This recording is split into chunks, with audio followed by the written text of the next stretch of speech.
और बुलेटिन का आगाज करेंगे एक बड़ी जानकारी के साथ। ऑपरेशन सिंदूर से इस वक्त की बड़ी खबर से आपको रूबरू करा दें। यह बड़ी खबर सूत्रों के हवाले से सामने आई है। ऑपरेशन सिंदूर पर एमईए की फिर आज प्रेस कॉन्फ्रेंस होने वाली है। अब से कुछ ही देर बाद एक बार फिर से विदेश मंत्रालय की प्रेस कॉन्फ्रेंस होगी। शाम 5:30 बजे ये प्रेस कॉन्फ्रेंस की जा सकती है। ऑपरेशन सिंदूर को लेकर आज दूसरी बार प्रेस कॉन्फ्रेंस ये हो सकती है विदेश मंत्रालय की ओर से। आपको ये बता दें कि आज सुबह भी विदेश मंत्रालय और सेना की ओर से प्रेस कॉन्फ्रेंस की गई थी। कई अहम जानकारियां सुबह भी दी गई करीब 10:30 बजे, और एक बार फिर 5:30 बजे ये जो कॉन्फ्रेंस है सेना और विदेश मंत्रालय की, संभवतः जो अभी जानकारी सामने आई है एमईए यानी विदेश मंत्रालय द्वारा ये प्रेस कॉन्फ्रेंस की जा सकती है। चूंकि कई तरह के जो नए घटनाक्रम हैं आज दिन भर घटित हुए हैं, चाहे फिर अमेरिका के विदेश मंत्री द्वारा बातचीत की जानी हो पाकिस्तान के सेना अध्यक्ष से, वहां के प्रधानमंत्री से, या फिर जिस तरह से अमेरिकी राष्ट्रपति की तरफ से ये संदेश आना कि तनाव कम किया जाए, तो इस तरह के कई डेवलपमेंट्स इस बीच में हुए हैं। और भारत ने भी एक के बाद एक कई कार्रवाइयां आज की हैं और लगातार भारत जो पलटवार है वो कर रहा है। तो इस बीच आपको ये बता दें कि शाम 5:30 बजे यानी कुछ देर बाद एमईए की ओर से प्रेस कॉन्फ्रेंस हो सकती है। ऑपरेशन सिंदूर को लेकर जानकारी दी जा सकती है। जो तनाव के हालात हैं लगातार बरकरार हैं, चाहे फिर सीमा की बात हो या सीमावर्ती शहरों की बात हो। रुख करेंगे अगली जानकारी का। एक और अहम खबर उससे आपको अपडेट करा दें। वॉर ब्रेकिंग में भारत पाकिस्तान तनाव के बीच इस वक्त की एक और अहम जानकारी जो सामने आई है, उच्च सूत्रों के हवाले से बड़ी खबर है। किसी भी आतंकी घटना को माना जाएगा युद्ध, ये कहा गया है उच्च सूत्रों के हवाले से। युद्ध की कार्रवाई के हिसाब से ही जवाब दिया जाएगा, यानी भारत सरकार का स्टैंड पूरी तरह क्लियर है।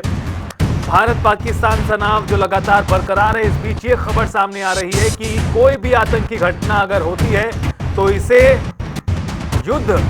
युद्ध की कार्रवाई माना जाएगा और इसका जवाब भी उसी हालात में दिया जाएगा, उस इंटेंसिटी के साथ दिया जाएगा जिसमें युद्ध के समय दिया जाता है। तो आतंकवाद के खिलाफ भारत अब और भी ज्यादा गंभीर है और कार्रवाई के जरिए यह साफ तौर पर नजर आ रहा है। भारत ने 9 आतंकी ठिकाने जो थे उन्हें नेस्तनाबूद किया पाकिस्तान और पंजाब में और पीओके में भी। तो इस तरह से यह भी अब कह दिया गया है कि कोई भी आतंकी घटना को भारत युद्ध मानेगा। उच्च सूत्रों के हवाले से यह बड़ी खबर है, किसी भी आतंकी घटना को माना जाएगा युद्ध और युद्ध की कार्रवाई के हिसाब से ही जवाब दिया जाएगा। तो सूत्रों के अनुसार ये बड़ी खबर जो आपको बता रहे हैं, लगातार एक के बाद एक नई जानकारियां सामने आ रही हैं। भारत पाकिस्तान के बीच तनाव को लेकर जो तनाव है लगातार बरकरार है और इसकी शुरुआत हुई पाकिस्तान की तरफ से स्पॉन्सर्ड टेररिज्म की ओर से, आतंकवादियों की ओर से, जिन्हें पाकिस्तान में तैयार किया जाता है और वो भारत में आके नापाक हरकतें करते हैं। तो इस तरह से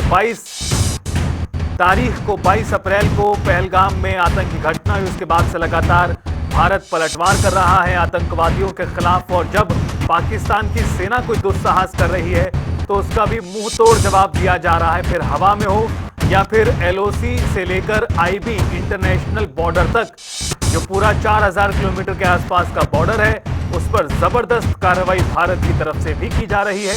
लेकिन ये जो खबर सामने आई है उच्च सूत्रों के हवाले से कि कोई भी आतंकी घटना, कोई भी आतंकी गतिविधि, इसे भारत अब युद्ध के तौर पर लेगा और जवाब भी युद्ध की कार्रवाई के अनुसार, यानी पूरे मोर्चे पर फुल फ्लेज तरीके से कार्रवाई की जाएगी भारत की तरफ से। अगर कोई भी सीमा पार से आतंकवादी घटना होती है तो आपको ये बता दें कि आतंकवाद के खिलाफ लगातार भारत सख्त कार्रवाई कर रहा है।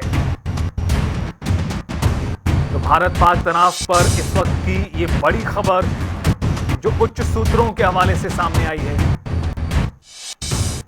सूत्रों के अनुसार किसी भी आतंकी घटना को युद्ध माना जाएगा और जवाब भी युद्ध की कार्रवाई के अनुसार ही दिया जाएगा। और इस खबर पर ज्यादा जानकारी के लिए सीधा रुख करते हमारे समाचार संपादक वरुण गोयल जी फोन लाइन पर जुड़ चुके हैं। वरुण गोयल जी, किस तरह से और क्या कुछ इस खबर का अर्थ निकाला जाए जो सामने आई है उच्च सूत्रों के हवाले से कि किसी भी आतंकी घटना का जवाब युद्ध समझा जाएगा और कार्रवाई भी उसी अनुसार होगी? रितेश, हालांकि ये खबर अभी सूत्रों के हवाले से इसलिए थोड़ा और इंतजार करना होगा, लेकिन इस खबर के आने का मतलब ये है कि भारत की रणनीति में, भारत की स्ट्रेटजी में पूरा बदलाव है। भविष्य में भारत पर कोई भी आतंकी हमला होता है तो उसे एक्ट ऑफ वॉर यानी युद्ध माना जाएगा और फिर उसका जवाब भी वैसे ही दिया जाएगा। पाकिस्तान में बैठे जो आका हैं आतंक के, वो और उनको पालने पोसने वाली सरकार और सेना इस बात को समझ ले कि आज जो पाकिस्तान की स्थिति है, भविष्य में भी उन्होंने कोई आतंकी हमला किया तो भारत उसे सीधा सीधा एक्ट ऑफ वॉर मानेगा और फिर ऐसा ही जवाब पाकिस्तान में घुस के दिया जाएगा जैसे अभी दिया जा रहा है। अगर ये सरकार ऐसा फैसला लेने जा रही है रितेश, तो ये सरकार की रणनीति में, सरकार की स्ट्रेटजी में और सरकार के, आप ये कह लीजिए, एक पॉलिसी जो होती है आतंक को देखने की, उसमें बड़ा जबरदस्त और बहुत बोल्ड स्टेप माना जाएगा कि कोई भी आतंकी हमला हुआ तो उसके जो कल्प्रिट हैं उस देश, फिर वो आतंकी हमला नहीं है सिर्फ, फिर वो भारत के खिलाफ युद्ध है, और युद्ध है तो भारत फिर युद्ध में जैसे जवाब देता है वैसा जवाब दिया जाएगा। इसकी पुष्टि होने का इंतजार है, लेकिन अगर ये फैसला है तो भारत के भविष्य के लिहाज से बहुत बहुत बड़ा फैसला। यानी इसे इस तरह भी समझा जा सकता है कि जो कार्रवाई भारत ने 6 और 7 तारीख की रात में की थी आतंक के ठिकानों को खत्म करते हुए, बिल्कुल ठीक उसी अंदाज में आगे भी जवाब दिया जाएगा अगर कुछ होता है तो। बिल्कुल, इसका मतलब यही है कि देखिए, मान लीजिए कोई आतंकी घटना हुई, अब वो आतंकी कहां से आए थे, कहां से उनकी ट्रेनिंग हुई थी, कहां पे उनको ये संसाधन मुहैया कराए गए थे, कहां से उन्होंने ये पूरी तैयारी की थी, तो जो जड़ है उस जड़ पे हमला किया जाएगा, क्योंकि भारत जो है उसे अपनी रक्षा का पूर्ण अधिकार है और आतंक जिस नर्सरी से निकल रहा है उस नर्सरी को नष्ट किया जाएगा। इसका सीधा सपाट मतलब ये बनता है रितेश। बिल्कुल, बहुत शुक्रिया आपका जुड़ने के लिए और इस खबर पर बातचीत के लिए।